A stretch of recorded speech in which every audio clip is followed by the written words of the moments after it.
हर हर महादेव दोस्तों आपने अक्सर टीवी सीरियल्स में एक कथा तो देखी होगी जहां पर भगवान हनुमान जी अपना सीना चीरकर अपने हृदय में श्री राम और जानकी माता के दर्शन कराते। दोस्तों जो वाल्मीकि रामायण है उसमें इस कथा का कोई वर्णन नहीं मिलता।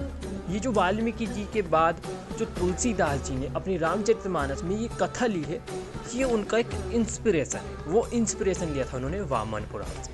हम आपको कथा संक्षेप में बताते हैं। कथा कुछ इस प्रकार है कि भगवान विष्णु के कहने पर भगवान विष्णु वे समस्त देवता भगवान शिव के पास कैलाश पर्वत जाते हैं ताकि वो तारकासुर नामक असुर का वध करें। समस्त देवता कैलाश पर जाते हैं परंतु वहां पर उनको भगवान शिव के दर्शन नहीं होते।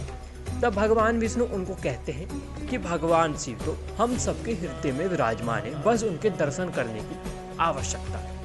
सभी लोग जो अन्य देवता भगवान विष्णु के साथ वहां पर गए थे वो पूछने लगते हैं ऐसा कैसे हो सकता है। तब भगवान विष्णु अपना हृदय चीर कर अपने हृदय में बैठे हुए शिवलिंग रूपी भगवान शिव के दर्शन उनको कराते हैं। वहां पर समस्त देवी देवता भगवान शिव जी के उस शिवलिंग का जो भगवान विष्णु के हृदय में था उसका नाना प्रकार की सामग्री से अभिषेक व पूजन इत्यादि करते हैं। तो दोस्तों यह थी वह कथा जिसका इंस्पिरेशन भगवान हनुमान जी की कथा में तुलसीदास जी द्वारा लिया गया। इसके अलावा भगवान शिव जो है वो सभी देवी देवताओं के हृदय में विराजमान होते हैं। श्वेतसतर उपनिषद व सीन महापुराण में भगवान शिव को अंगुष्ठमात्र पुरुष कहा गया, अर्थात जो सभी के हृदय में विराजमान होते हो। उसके अलावा शिव गीता में भी वर्णन मिलता है कि भगवान शिव समस्त जीवों के हृदय में विराजमान है।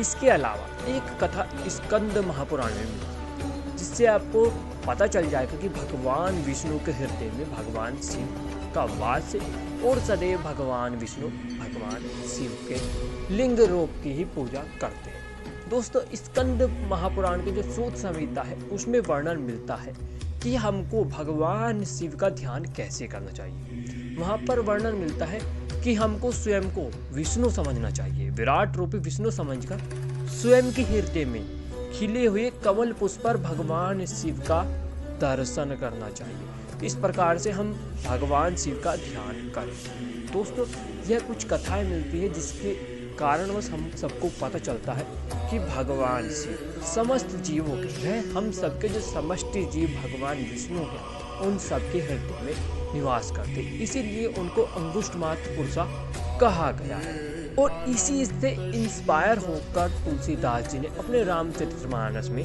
यह कथा हनुमान जी और श्री राम के लिए लिखी है। वास्तविकता में यह कथा भगवान शिव क्योंकि भगवान शिव भगवान विष्णु जी के हृदय में विराजमान है और भगवान विष्णु ने हनुमान जी की ही भांति वास्तविकता में अपना हृदय चीर कर समस्त देवी देवताओं को भगवान शिव के दर्शन कराए थे।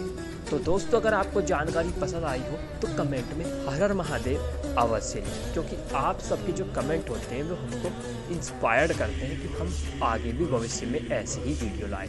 हर हर महादेव।